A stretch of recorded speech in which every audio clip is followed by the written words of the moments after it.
Hello everyone.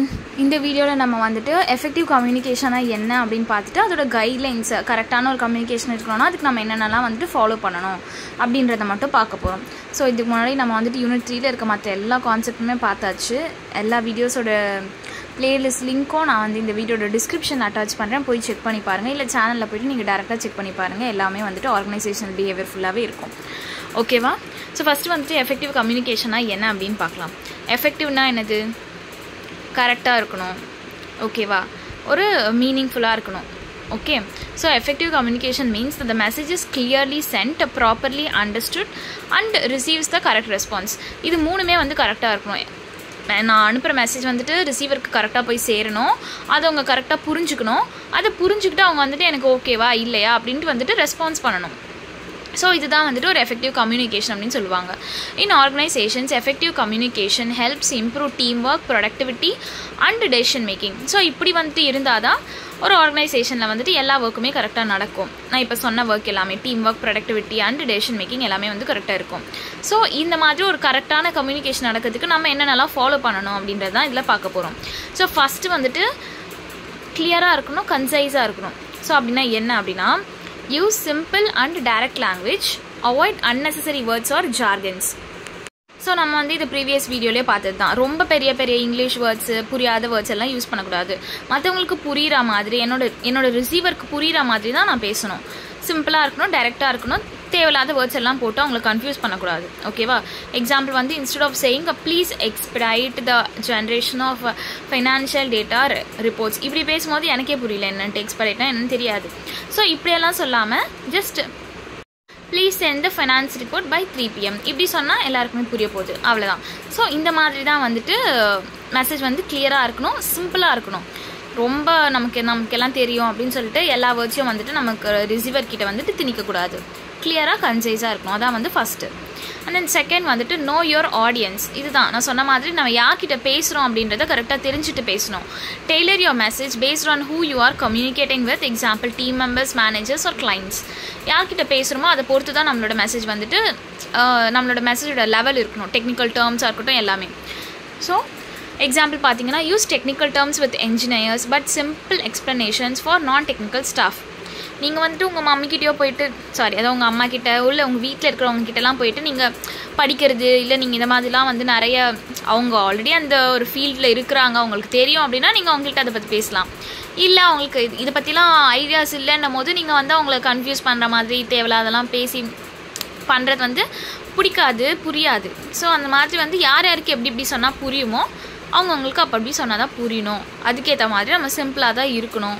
அதை தான் வந்து செகண்ட் நோ யுவர் ஆடியன்ஸை தெரிஞ்சுக்கிட்டு பேசணும். அண்ட் தென் தேர்ட் வந்துட்டு யூஸ் த ரைட் சேனல்னால் நான் ஃபஸ்ட்டு சொன்ன மாதிரி ஒரு மீடியம், அவ்வளோதான். Choose the method most appropriate method. Example email, face to face, phone or chat. யாருக்கு எது யூஸ் பண்ணால் வந்துட்டு கரெக்டாக இருக்குமோ அந்த மீடியம் வந்து யூஸ் பண்ணோம். எக்ஸாம்பிள் வந்து for urgent matters a phone call or direct meeting is better then a email. நார்மலாக நீங்கள் வந்துட்டு இமெயில் பண்ணிங்க அப்படின்னா அது ஜஸ்ட் ஒரு மெசேஜ் மாதிரி தான் போகும். ஸோ அவங்களுக்கு ஆல்ரெடி நிறைய மெயில்ஸ் வந்துருந்தது அப்படின்னா இது 10ஓட ஒன்றா வந்துட்டு போயிடும். ஸோ அதை வந்துட்டு நம்மளோட மெசேஜ் வந்து அவங்களுக்கு இம்பார்ட்டண்ட்டாக இல்லையா அப்படின்லாம் அவங்களுக்கு எதுவுமே தெரியாது. அவங்களுக்கு எப்போ டைம் கிடைக்குமோ அப்போ தான் அவங்க வந்து அதை பார்த்துட்டு ரிப்ளை பண்ணுவாங்க. ஸோ நமக்கு ரொம்ப அர்ஜென்ட்டான ஒர்க் இருக்குது அப்படின்னா நம்ம வந்துட்டு ஃபோன் கால் தான் பண்ணணும். ஸோ ஒரு 4-5 கால் அடிக்கணும். அதுக்கு 10 வாட்டி ஒரு மெசேஜ் வந்து போய் சேர்க்கணுன்னா நம்மளோட அர்ஜென்சி பொறுத்து தான் நம்ம வந்து அதுக்கேற்ற மாதிரி டூல்ஸ் இந்த மீடியம் வந்துட்டு யூஸ் பண்ணணும் அப்படின்னு சொல்கிறாங்க. இல்லை எனக்கு ரொம்ப சட்டிலான ஒர்க் தான், நான் கொஞ்சம் அப்புறமா கூட பண்ணிக்கலாம் அப்படின்னா ஓகே மெயிலே அனுப்பலாம். பிகாஸ் அது ஒரு ஃபார்மலான ஒரு விஷயம். பட் அர்ஜென்ட்டாக இருக்குன்னா நான் கால் பண்ணுவேன். ஸோ இந்த மாதிரி தான். அண்ட் தென் ஃபோர்த் வந்துட்டு என்கரேஜ் ஃபீட்பேக். ஸோ ஃபீட்பேக் கொடுக்குறது வந்துட்டு நம்ம ரெகுலராக வந்து யூஸ் பண்ண கற்றுக்கணும். So allow the receiver to respond, ask questions or clarify. மெயிலே அனுப்புகிறோம் இல்லை நம்ம எது சொன்னாலுமே வந்துட்டு உங்களுக்கு ஏதாச்சும் குவரிஸ் இருக்கா, உங்களுக்கு ஏதாவது கொஸ்டின் இருக்கா, ஓகேவா இல்லையா அப்படின்னு வந்து நம்ம சொல்லணும். ப்ளஸ் அவங்களுக்குமே அந்த ஆட்டிடியூட் வந்து இருக்கணும். எக்ஸாம்பிள் வந்துட்டு end an email with let me know if you have any questions. இந்த மாதிரி நீங்கள் கொடுத்து அனுப்பினா அவங்க இன்னும் கொஞ்சம் எஸ்டேட் பண்ணாமல் டைரெக்டாக வந்துட்டு கொஸ்டின் கேட்பாங்க. கரெக்டாக? ஸோ இந்த மாதிரி வந்துட்டு நீங்கள் லைக் டெய்லர் பண்ணணும் உங்களோட இமெயில்ஸ் எல்லாம். அண்ட் தென் ஃபிஃப்த் வந்துட்டு be a good listener. Don't just talk, listen actively and attentively.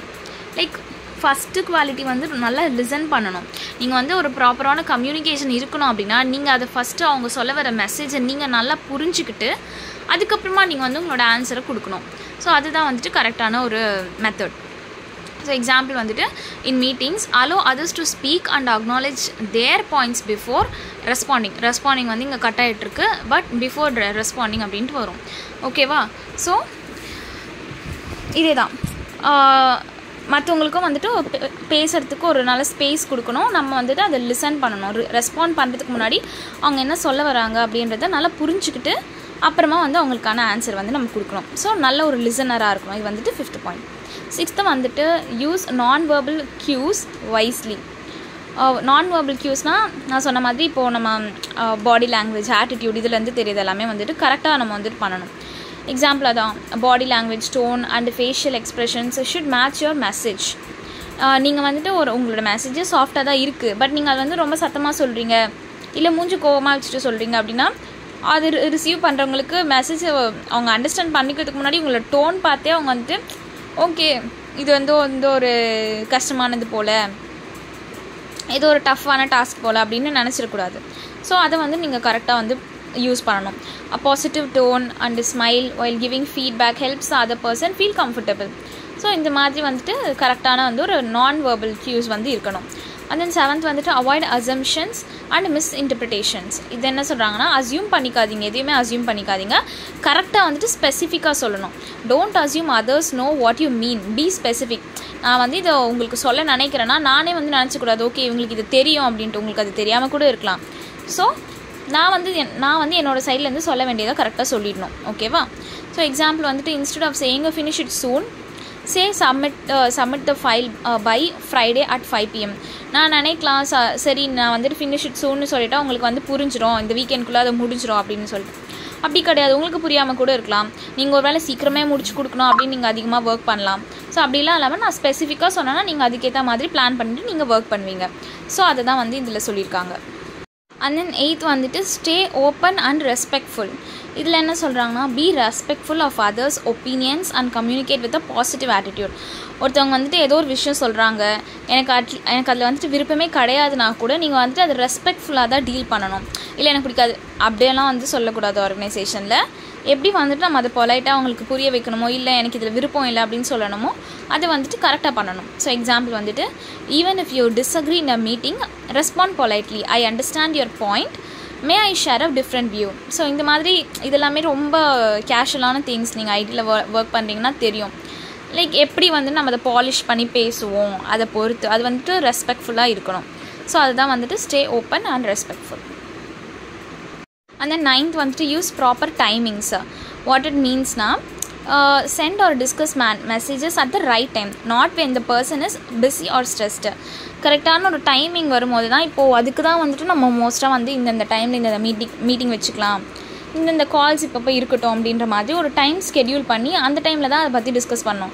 நீங்கள் வந்துட்டு அவங்க லன்ச் பிரேக்லேயோ இல்லை அவங்க வேறு ஏதோ ஒர்க்கில் இருக்கும் போதோ ஸ்ட்ரெஸ்ஸாக இருக்கும் போதோ தேவையில்லாத விஷயத்தெல்லாம் வந்துட்டு லைக் ஸ்ட்ரெஸ் பண்ணக்கூடாது அவங்கள. So don't assign a new task late in a day, wait for the next morning.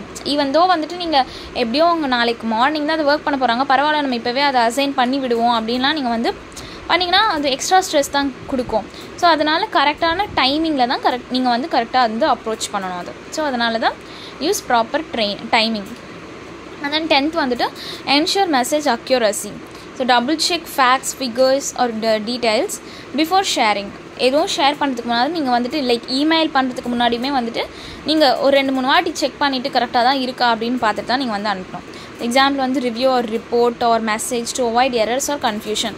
இல்லை அவங்க திடீர்னு பார்த்துட்டு என்னடா இது இப்படி இருக்குது அப்படின்னு சொல்லிட்டு நீங்கள் கரெக்ட் பண்ணுறதுக்கு முன்னாடி அவங்க வேறு ஒரு அசம்ஷனுக்கு போய்ட்டு அதை இன்னொருத்தவங்க கிட்ட சொல்லி அது எஸ்கலேட் ஆகிடும்.